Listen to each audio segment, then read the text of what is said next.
नमस्कार दोस्तों, स्वागत है आपका हमारे YouTube चैनल बिंदास पढ़ाई में। लास्ट क्लास तक हमने साउंड वेव्स खत्म किया था। अब की बार हम हीट ट्रांसफर पढ़ने वाले हैं। हीट ट्रांसफर वैसे तो दो टॉपिक से मिलकर बना होता है, एक तो कंडक्शन, कन्वेक्शन, रेडिएशन, और जो दूसरा पार्ट आता है उसका कैलोरीमेट्री होता है। वो तो हम क्या करने वाले हैं, कैलोरीमेट्रिक का जो टॉपिक है वो अगले वीडियो में लेंगे। इस पार्ट में हम क्या करने वाले हैं, कंडक्शन, कन्वेक्शन, रेडिएशन, ये जो पूरा फिनोमेना होता है इसको अच्छे से समझेंगे। कंडक्शन के ऊपर कुछ बेहतरीन कंसेप्ट समझेंगे, और जो भी तीन जो फिनोमेना है इनको डीप में अच्छे से समझने की कोशिश करेंगे।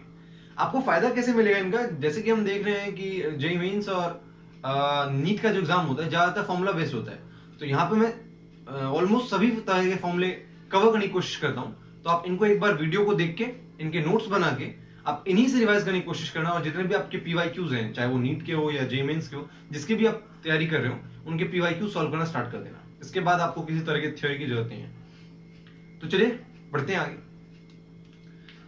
तो स्टार्टिंग हम करते हैं कंडक्शन से। कंडक्शन क्या होता है, मान लीजिए मेरे पास कोई मेटल बॉडी है, इसको मैंने किसी ए पॉइंट से हीट करना स्टार्ट किया। मान लो ये आपके पास कोई रेड रॉड है, ये इसका एंड ए है, ये इसका एंड बी है। मैंने एंड ए को हीट करना स्टार्ट किया, तो हीट करने से क्या होगा, ये वाला जो इलेक्ट्रॉन है ये वाइब्रेट करेगा, जस्ट बगल वाले इलेक्ट्रॉन को हिट करेगा।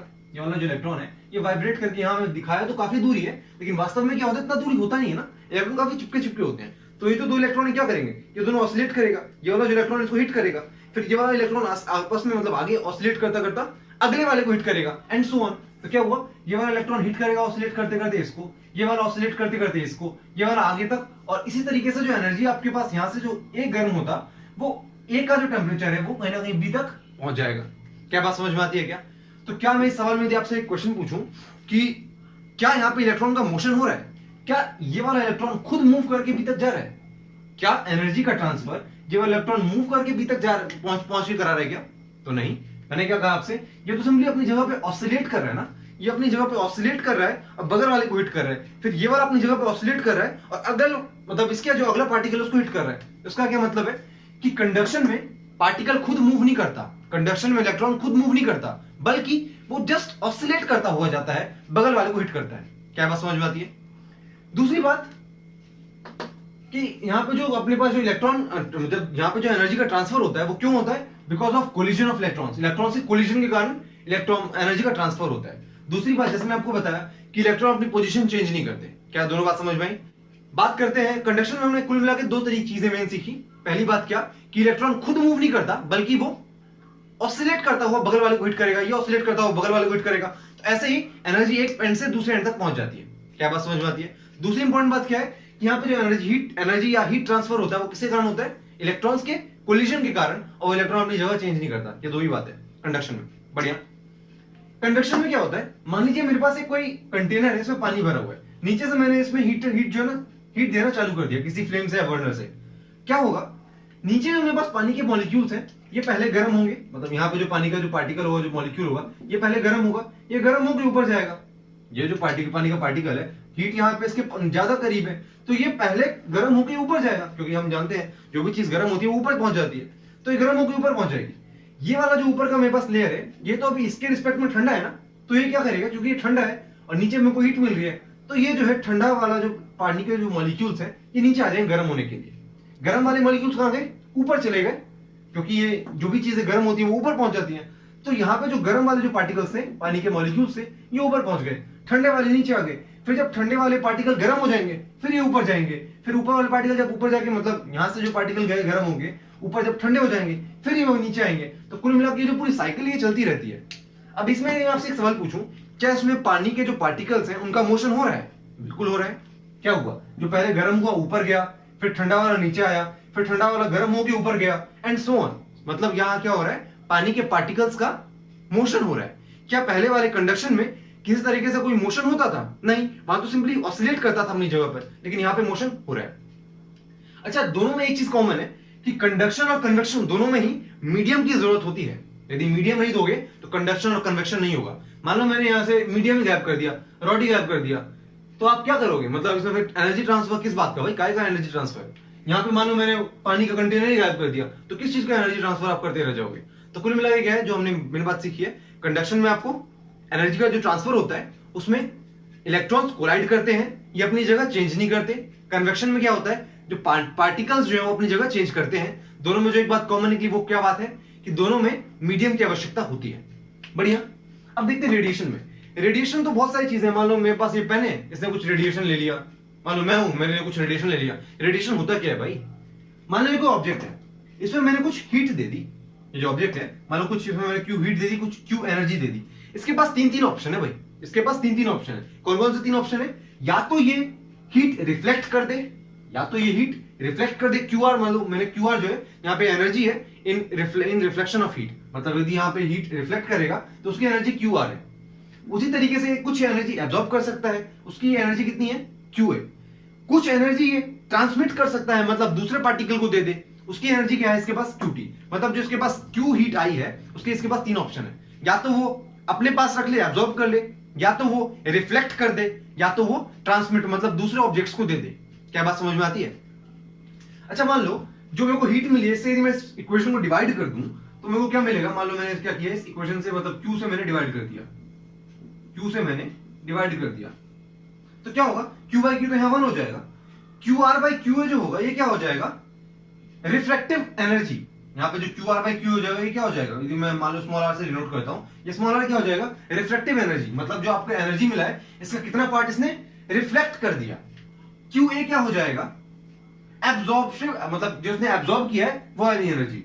QT क्या हो जाएगा, जो इसने ट्रांसमिट किया है, मतलब जो इसने दूसरे ऑब्जेक्ट को एनर्जी दी है वो वाली एनर्जी हो जाएगी। तो आप इस इक्वेशन को ध्यान से समझना, हो सकता है ये क्वेश्चन आपको दे दे। क्वेश्चन कैसे देगा पता है आपको, R A की वैल्यू दे देगा, मतलब आपको ये कह देगा कि इतना जो इसका इतना इसने रिफ्लेक्ट किया, इतना पार्ट, मतलब आपको डेसिमल्स में देगा ऑफ कोर्स, कि इतना इसने रिफ्लेक्ट किया, इतना इसने एब्जॉर्ब किया, बताओ कितना ट्रांसमिट किया।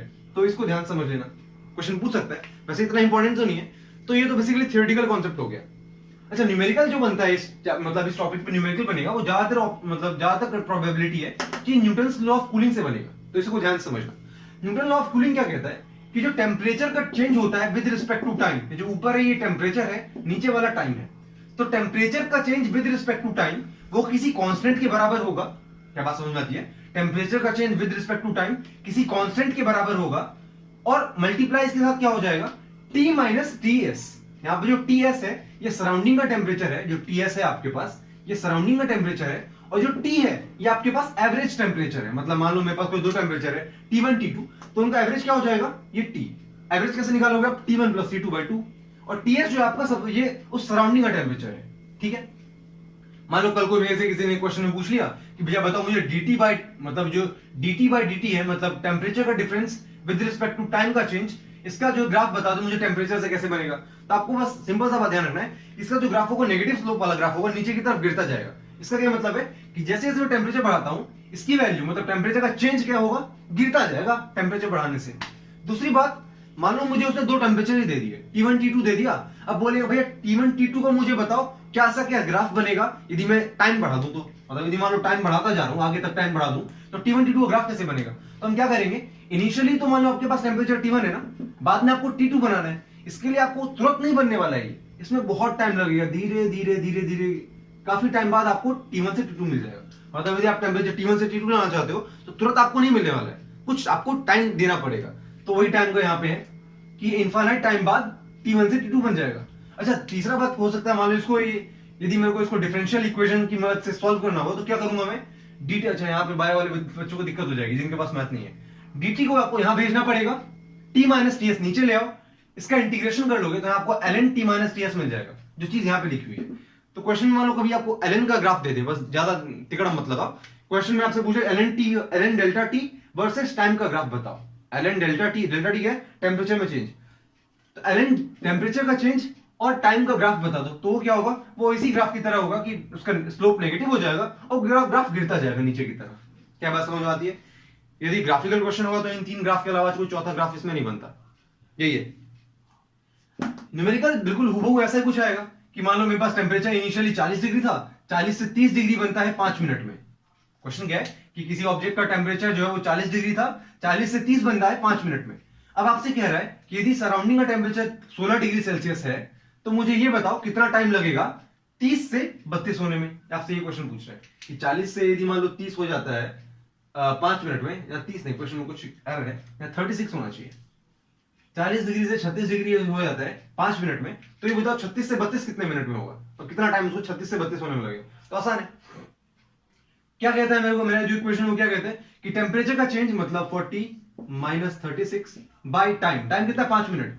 ध्यान रखना टाइम को हमेशा आप ऐसा यूनिट में लोगे, मतलब सेकंड में ले लोगे। किसके बराबर आता है ये, किसी कांस्टेंट के times average temperature. Average temperature क्या होगा, इन दोनों का सम, मतलब इन दोनों को जोड़ दो, 2 से डिवाइड कर दो, मतलब 40 प्लस 36 बटा 2 माइनस टीएस। टीएस क्या है, सराउंडिंग का टेम्परेचर ना, कितना देर का सराउंडिंग टेम्परेचर, 16 डिग्री सेल्सियस। इसको यहां लिख दो, ये आपके पास इक्वेशन नंबर 1 आ गई। ठीक है, दूसरी इक्वेशन क्या करोगे आप, अब आपसे क्या करें, 36 से 32 हो रहा है ये, उसके लिए मेरे टाइम निकालना है। तो मान लो आपके पास T1 हो जाएगा 36, 32 आपको बनाना है, 32 डिग्री सेल्सियस आपको चाहिए टेम्परेचर। कितना टाइम, मान लो कुछ 30 सेकंड 30 मिनट लगेंगे, तो मिनट को मैंने 60 में यहाँ पे मतलब सेकंड में बदल दिया, T × 60 करके। कांस्टेंट तो चेंज ही हुआ ना, कांस्टेंट की वैल्यू तो चेंज नहीं होती है, जो कि एक कांस्टेंट है इसकी वैल्यू तो चेंज नहीं होगी एक किसी ऑब्जेक्ट के लिए, सेम ऑब्जेक्ट के लिए। इन दोनों का एवरेज कितना आ जाएगा, 36 प्लस 32 बटा 2 माइनस सराउंडिंग का टेम्परेचर कितना है, 16। इसको सॉल्व कर लो आप। करना क्या है आपको, इन दोनों को सिंपली डिवाइड कर दो, यहां से इसको निकालो, मतलब इसको जो है इससे डिवाइड कर दोगे तो नीचे 60 कट जाएगा, बहुत सिंपल सी इक्वेशन आ जाएगी। मतलब इसे मैं ध्यान से देखूं तो ये तो कितना हो गया, 40 प्लस 36 76 हो गया, 76 बता दो कितना हो जाएगा यहाँ पे 38, 38 माइनस 16। तो इसको सॉल्व कर लेना, इन दोनों को डिवाइड कर दोगे तो यहाँ से आपको टी की वैल्यू मिल जाएगी।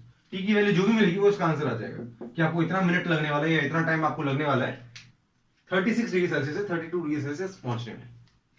बढ़िया। अगला जो ये काफी इंपॉर्टेंट है, मतलब यदि आपसे कोई पूछा, कोई यदि कहे कि बस ऐसा कोई टॉपिक बता पूरे सिलेबस में जिसको थोड़ा सा पढ़ के मैं 4 नंबर ले आऊं, तो ये वीन डिस्प्लेसमेंट लॉ है। इसके आने की प्रोबेबिलिटी बहुत ज्यादा और थ्योरी इसमें इतनी सी है। ये क्या कहता है कि जो लैम्डा मीन होगा ना, मतलब मीन जो वेवलेंथ होगी वो किसके प्रोपोर्शनल, किसके इनवर्सली प्रोपोर्शनल चलता है, टेम्परेचर के। मतलब यदि आप टेम्परेचर बढ़ाओगे तो जो मीन वेवलेंथ होगी, मीन लैम्डा जो होगा वो घटेगा, टेम्परेचर के इनवर्सली प्रोपोर्शनल चलता है। यदि मैं इस इनवर्सली प्रोपोर्शनल साइन को हटा दूं तो क्या आएगा, एक कांस्टेंट आ जाएगा बी, जिसको हम कहते हैं वीन्स कांस्टेंट। इसकी वैल्यू 0.288 होती है। तो यहां से क्या होगा, टी इधर भेज दो तो लैम्डा मीन इनटू टी क्या हो जाएगा, बी। यहां पे जो लैम्डा मीन है वो लैम्डा मीन क्या है, लैम्डा जो लैम्डा एम है, इसका मतलब क्या है कि वो मीन वेवलेंथ, लैम्डा मीन को हम कहते हैं मीन वेवलेंथ। मीन वेवलेंथ मतलब वो वेवलेंथ जिस पर इंटेंसिटी मैक्सिमम है, वो वेवलेंथ जिस पर इंटेंसिटी मैक्सिमम आ जाए तो उसको हम कहेंगे मीन वेवलेंथ। मीन वेवलेंथ जो होता है इनवर्सली प्रोपोर्शनल टेम्परेचर हो जाएगा। जब आप इस इनवर्सली प्रोपोर्शनलिटी साइन को हटाओगे तो वहां से बी को कांस्टेंट आता है जिसकी वैल्यू आपको ध्यान रखनी है 0.288। तो ये आपके पास आ जाएगा lambda mean into time, lambda mean into temperature, ये बी के बराबर आएगा। तो आपको क्वेश्चन में क्या देगा, लैम्डा एम दे देगा, बी दे दे, बी की वैल्यू तो याद ही रहती है, टेम्परेचर पूछ लेगा, या तो फिर एक ग्राफ दे देगा कि इंटेंसिटी वर्सेस लैम्डा का ग्राफ बताओ कैसा होता है। तो ये कैसा होगा कि इंटेंसिटी पहले मैक्सिमम होगी, फिर मैक्सिमम से मिनिमम हो जाएगी, मतलब घट जाएगी, मतलब पहले बढ़ेगा फिर बढ़ के घट जाएगा। बढ़ेगा कहां पर, लैम्डा मीन पे। मैंने आपको पहले बताया लैम्डा मीन क्या है, वो वेवलेंथ है जिस पर इंटेंसिटी मैक्सिमम होती है। तो जिस भी वेवलेंथ पर आपकी इंटेंसिटी मैक्सिमम हो जाए वो वेवलेंथ, मतलब वो वेवलेंथ क्या कहलाएगी, लैम्डा मीन, मतलब मीन वेवलेंथ कहलाएगी। उस पर आपके पास जो ये इंटेंसिटी है वो मैक्सिमम हो जाती है, मैक्सिमम इंटेंसिटी यहाँ पे, ये आई मैक्स है। तो ये हो गया हमारे पास वीन डिस्प्लेसमेंट लॉ। तो अब हम कंडक्शन और जो अपने पास करंट इलेक्ट्रिसिटी होता है उन दोनों में क्या क्या चीजें समानता है, क्या क्या चीजें कॉमन है वो देखते हैं। तो कंडक्शन में जो काम, मतलब जो हीट का काम होता है ना, मतलब वही काम इलेक्ट्रिसिटी, करंट इलेक्ट्रिसिटी में किसका काम होता है, इलेक्ट्रिसिटी का। ठीक, जो काम वहां पे टेम्परेचर करता है वो काम यहाँ पे कौन करता है, पोटेंशियल डिफरेंस, वी करता है वही काम। यहाँ पे यदि मेरे को करंट लिखना हो तो करंट कैसे लिखते हैं हम, V बाई आर। यहाँ पे यदि मेरे को करंट लिखना हो, जो Q बाई टी है इसको हम हीट करंट कहते हैं। Q बाई टी को हम क्या कहते हैं, हीट करंट। इसको कैसे लिखेंगे, जो काम वहां पे V करता था वो काम यहाँ कौन करे, टेम्परेचर। तो टेम्परेचर डिफरेंस अपॉन R। ये जो R यहाँ पे मैंने लिखा है इसका नाम है थर्मल रेजिस्टेंस। थर्मल रेजिस्टेंस अर्थात थर्मल रेजिस्टेंस की जो वैल्यू होगी वो होगी L बाई के। थर्मल रेजिस्टेंस जो R है उसकी वैल्यू क्या होगी, L बाई के। याद रख लो, L बाई के किसकी वैल्यू होती है, R की। R माने थर्मल रेजिस्टेंस। यहाँ पे जो K आया है, K को हम क्या कहते हैं, थर्मल कंडक्टिविटी। क्या बात समझ में आई क्या, जो काम वहां पे पोटेंशियल करता था वो काम यहाँ कौन करेगा, टेम्परेचर। जो काम वहां पे आर करता था वो काम यहाँ पे आर करेगा। आर का नया रूप क्या हो जाएगा, एल बाई के। वहां पे तो आर हो जाता था रो एल बाई ए, यहाँ पे आर का काम कौन करेगा, एल बाई के ए। यहाँ पे के को क्या कहेंगे, थर्मल कंडक्टिविटी। बढ़िया चीज है। अच्छा मान लो मेरे पास दो मेटल रॉड है, वो दोनों सीरीज में लगे हुए हैं। तो यहाँ पे यदि दो रेजिस्टेंस सीरीज में लगे हो तो फॉर्मूला क्या होता है, R1 प्लस R2। तो यहाँ पे भी फॉर्मूला क्या होगा, R1 प्लस R2। R मैंने आपको क्या बताया, L बाई के। तो यहाँ पे यदि मैं R1 प्लस R2 कह दूं तो क्या आ जाएगा, L1 by K1 A1 plus L2 by K2 A2। तो इन दोनों को जोड़ देना। इसी तरीके से मान लो पैरेलल में यदि दो रोड लगे हो, तो पैरेलल में यदि दो रजिस्टर लगे हो तो फॉर्मूला क्या होता है, 1 by R equivalent is equal to 1 by R1 plus 1 by R2। यदि करंट इलेक्ट्रिसिटी की बात करें तो यहाँ पे फॉर्मूला क्या होगा, सेम भाई 1 बाई R इक्विवेलेंट बराबर 1 by R1 plus 1 by R2। यहाँ पे R क्या होता है, L बाई के। R1 क्या हो जाएगा, L1 by K1 A1। L2 मतलब R2 क्या हो जाएगा, L1 by K2 I mean R2 L2 by K2 into A2। मतलब ये ध्यान रखो लगे कि जो थर्मल रेजिस्टेंस R होता है वो क्या होता है, L by K into A। बात खत्म। बढ़िया। अच्छा केसीएल हम करंट इलेक्ट्रिसिटी में अप्लाई करते हैं, यहां पे भी हम अप्लाई कर सकते हैं। केसीएल बहुत डाउट देता है, मतलब बहुत दिक्कत मुझे भी करता था, लेकिन होता कुछ नहीं है, बहुत इजी है। करता क्या है कि नेट देख लो कितना करंट आ रहा है बराबर नेट जितना करंट जा रहा है। यहाँ पे आ कितना रहा है, ये I1 देखो, I1 का जो एरो है यहाँ पे I1 आ रहा है, I2 आ रहा है, तो नेट कितना आने वाला हुआ, I1 प्लस I2। जाने वाला करंट कितना है यहाँ पे I3। तो आने वाला बराबर जाने वाला, मतलब I1 प्लस I2 जो होगा वो I3 के बराबर हो जाएगा। यहाँ पे यदि मैं करंट केसीएल लगाऊं, करंट मतलब किरचॉफ करंट लॉ यहाँ पे लगाता हूं, तो यहाँ पे चेक करो, ये जो यहाँ पे सराउंडिंग मतलब ये जो कॉमन टेम्परेचर है यहाँ पे, इसको हमने नाम दे दिया T, मतलब इस पॉइंट का टेम्परेचर में नाम दे दिया T। ठीक है। तो यहाँ पे यदि मेरे को लगाना होगा तो क्या करूंगा, ये वाला जो मेरे पास करंट है प्लस ये वाला जो करंट है बराबर ये वाला करंट, क्योंकि ये दोनों करंट आ रहे हैं, ये दोनों करंट आ रहे हैं और ये करंट जा रहा है, मतलब इसके करंट, इसके अलावा जो करंट होगा, इसके अलावा जो करंट होगा, इन दोनों को जोड़ देंगे और ये बराबर किससे होगा, वो इसके अलावा जो करंट है। अच्छा करंट कैसे लिखेंगे हम, करंट क्या होता है V बाई आर ना, यहाँ पे V का काम कौन करता है, टेम्परेचर। तो आप टेम्परेचर डिफरेंस ले लो, जैसे यदि मैं I2 लिखना चाहूं तो क्या आ जाएगा, T2 माइनस यहाँ का temperature T, T2 minus T by R2। R2 क्या है, इसका रेजिस्टेंस। इसके अलावा करंट लिखना हो तो कैसे लिखूंगा, T1 minus T by R1। इसके अलावा करंट लिखना हो कैसे लिखेंगे, T3 माइनस T बाई इसका रेजिस्टेंस जो कि R3 हो जाएगा। तो यहां तक बात समझ में आई। आगे जो ये बड़ा सिंपल सी बात है, टेम्परेचर ग्रेडियंट की बात कह रहा है। टेम्परेचर किसी भी चीज का ग्रेडियंट क्या होता है, वो चीज अपॉन में dx। मतलब यदि मैं वेलोसिटी ग्रेडियंट कह दिया आपसे तो क्या होगा, velocity gradient velocity upon dx। यहां पे टेम्परेचर ग्रेडियंट है, मतलब ऊपर टेम्परेचर लिखो नीचे dx लिख दो, टेम्परेचर का चेंज अपॉन dx। dx माने लेंथ, तो L आ जाएगा। टेम्परेचर चेंज माने T2 माइनस T1, यहाँ पे T2 बड़ा है T1 छोटा है। अच्छा मान लो मैंने आपसे आपके सामने एक क्वेश्चन है कि आपके पास दो रॉड हैं अलग अलग, ये दोनों सीरीज में लगे हुए हैं, ये दोनों देखो रॉड सीरीज में लगे हैं। एक का लेंथ L1 है, उसका जो थर्मल कंडक्टिविटी वो K1 है, दूसरे का लेंथ L2 है, थर्मल कंडक्टिविटी K2 है। टेम्परेचर जो है इस एंड का T1 है, इस एंड का T2 है। यहाँ पे दो सवाल पूछे गए हैं। पहला सवाल, इन दोनों रॉड को यदि मैं मान लो एक ही रॉड बना दूं, जो दोनों रॉड है अभी दोनों जो रॉड लगे अभी सीरीज में, एक ही रॉड यदि बना दूं तो उसका K इक्विवेलेंट कितना आ जाएगा। वैसे K इक्विवेलेंट पूछ लिया पहला। दूसरा मेरे से पूछ रहा है कि इस जंक्शन का ये जो पॉइंट है, इस पॉइंट का टेम्परेचर कितना होगा वो बता दो। तो पहले हम ये निकालते हैं K इक्विवेलेंट कितना आ जाएगा। तो हम जानते हैं कि ये दोनों सीरीज में लगे हैं, तो R इक्विवेलेंट क्या आ जाएगा मेरे पास, R1 प्लस R2।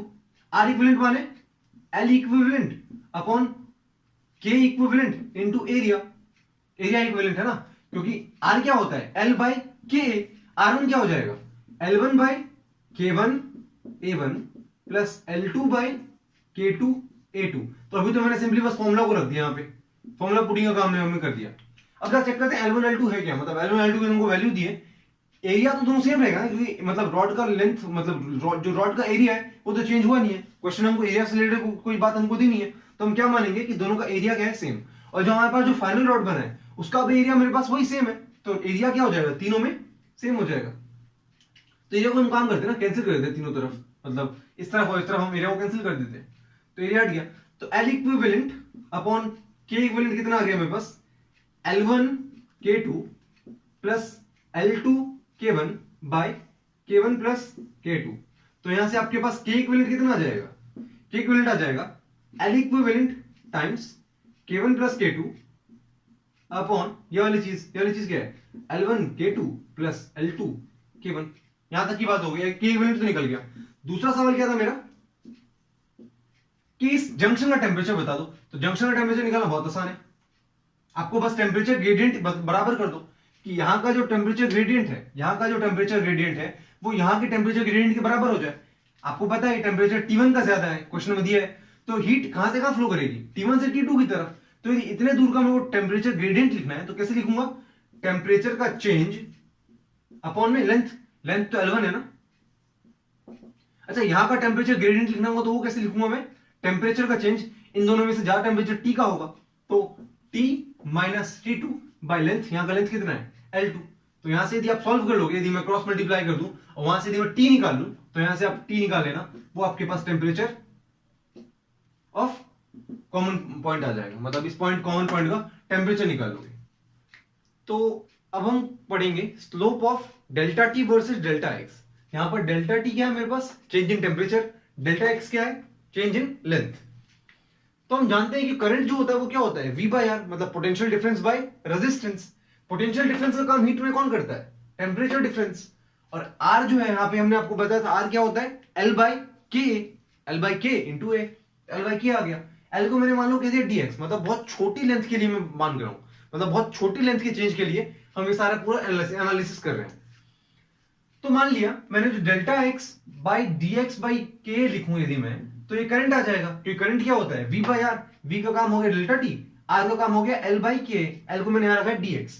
तो ध्यान समझना जरा, ये जो के है ये छलांग मार के ऊपर पहुंच जाएगा, जो के है छलांग मार के ऊपर पहुंच जाएगा, तो के ऊपर पहुंच गया, तो dt बाई dx जो होगा टाइम्स के, ये माइनस आई आ गया।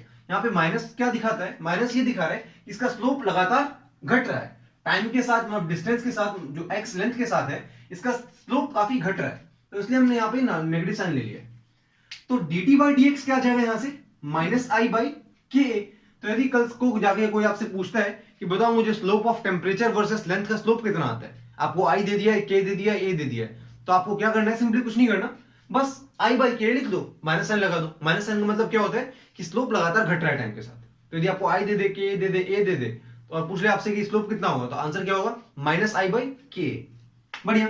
लास्ट टॉपिक है, ये इंपॉर्टेंट टॉपिक बन सकता है कि फ्रीजिंग ऑफ लेक। लेक जो होती है, जो आपके पास जो लेक होती है उसकी जो लेयर होती है वो कितने देर में पिघलेगी, उसका टाइम के साथ रिलेशन देखते हैं। तो y जो होता है ये रूट टी के डायरेक्टली प्रोपोर्शनल होता है। y क्या है यहाँ पर, थिकनेस ऑफ आइस, वो जो बर्फ की जो जितना थिकनेस होता है ना, बर्फ की जितनी मोटाई होती है, मोटाई जितनी होती है बर्फ की, वो y है। t क्या है आपके पास, time, time taken to melt that ice. इसका जो ग्राफ होता है, यदि मैं इसको स्क्वायर कर दूं दोनों तरफ, तो देखो y square is equals to t type का कुछ ग्राफ बनेगा, मतलब y square is equals to x type का कुछ ग्राफ बन रहा है ना। तो ये तो एक हाइपर, मतलब ये तो एक पैराबोला होता है, तो पैराबोला मतलब आधा पैराबोला टाइप का कर्व बन जाएगा इसका। तो ये ग्राफ है, ग्राफ ध्यान रखना। यहाँ पे t जो ध्यान रखो क्या है, time taken to melt that ice, और y क्या है, थिकनेस ऑफ आइस। बढ़िया। क्वेश्चन दिया आपको कि 10 मिनट में, मतलब इसको 10 मिनट लगते हैं 2 सेंटीमीटर आइस को पिघलाने में, मतलब 10 मिनट लगेंगे तो 2 सेंटीमीटर आइस पिघल जाएगी। क्वेश्चन दिया है कि ये मुझे टाइम बताओ जब 2 सेंटीमीटर और आइस पिघल जाए, मतलब 2 सेंटीमीटर इनिशियली पिघली है, आपको क्वेश्चन पूछा क्या कि 4 सेंटीमीटर आइस पिघल जाए, उसके मेरे को टाइम बता दो कितना लगेगा। तो अभी हमने देखा कि जो मेरे पास थिकनेस होता है वो डायरेक्टली प्रोपोर्शनल होता है किसके, रूट टी के। तो यदि मैं मानूं कि थिकनेस 1 अपॉन थिकनेस 2 जो होगा ये किसके प्रोपोर्शनल होगा, time taken 1 upon time taken 2 के। क्या बात समझ में आती है। y1 क्या है यहाँ पे, इनिशियल थिकनेस कितना है उसका, 2 सेंटीमीटर, बाद वाला थिकनेस कितना हो गया, 2 सेंटीमीटर और, मतलब 4 सेंटीमीटर। रूट में लिखो, T1 जो इनिशियल टाइम है वो कितना दे रखा आपको, 10 मिनट लगे हैं, 10 मिनट लगे इसको 2 सेंटीमीटर आइस पिघलाने में। आपसे पूछ रहा है 4 सेंटीमीटर आइस कितने देर में पिघलेगी, तो उस टाइम को T मान लेते हैं। तो यहां पे हाफ आ जाएगा, हाफ का स्क्वायर कर दो तो 1/4 हो जाएगा। ये स्क्वायर जब मैंने किया तो यहां से रूट हट जाएगा, बाहर निकल जाएगा, तो यहां से टी की वैल्यू निकल के आएगी, तो आंसर कितना आ जाएगा, 40 मिनट। मतलब वो टाइम जिस टाइम पर 2 सेंटीमीटर आइस और पिघल जाएगी, आंसर कितना आएगा, 40 मिनट। ये आपने तो सही कर दिया, लेकिन आंसर गलत है। गलत क्यों है, क्योंकि 40 मिनट तो आपने इनिशियल से 2 से 4 सेंटीमीटर का निकाल लिया ना। 40 मिनट का आपने जो टाइम निकाला वो कौन सा टाइम है कि जब आइस बिल्कुल नहीं पिघली थी, वहां से 4 सेंटीमीटर कितने देर में पिघली है वो वाला। तो आपको बस ये निकालना है कि 2 सेंटीमीटर से 4 सेंटीमीटर कितने देर में पिघलेगी। उसके लिए क्या करोगे कि आप ये पता कर लो कि पहले 2 सेंटीमीटर पिघलने में कितना टाइम लगा है। क्वेश्चन में दिया है 10 मिनट, तो आपके पास जो फाइनल टाइम होगा मतलब time taken to freeze that ice, मतलब 2 से 4 लाने में उसको टाइम लगेगा, मतलब यहां लिख दे रहा हूं मैं कि 2 सेंटीमीटर से 4 सेंटीमीटर लाने में जो टाइम लगेगा वो कितना हो जाएगा, 40 माइनस 10 मिनट। ये 10 मिनट क्यों घटा है, बात समझ में आई है क्या? क्योंकि 40 मिनट तो टोटल टाइम हो गया ना, कि जब मान लो बर्फ बिल्कुल पिघली ही नहीं थी, वहां से जब बर्फ 4 सेंटीमीटर पिघल गई, वो वाला टाइम है 40। लेकिन आपको पहले 2 सेंटीमीटर के लिए टाइम तो दिया ना 10 मिनट, तो उसको घटा दोगे आपके पास टाइम आ जाएगा 30 मिनट, मतलब आधा घंटा उसको लग जाएगा 2 सेंटीमीटर से 4 सेंटीमीटर पिघलने में। तो ये हमने हीट ट्रांसफर पढ़ लिया है। हीट ट्रांसफर का सेकंड पार्ट है जिसमें हम कैलोरीमेट्री की बात करते हैं, वो हमारे नेक्स्ट वीडियो में आ जाएगा। तब तक के लिए आपसे विदा लेते हैं। यदि ये वीडियो आपको पसंद आया तो उसको लाइक कीजिएगा, चैनल सब्सक्राइब कीजिएगा, शेयर कीजिएगा। धन्यवाद।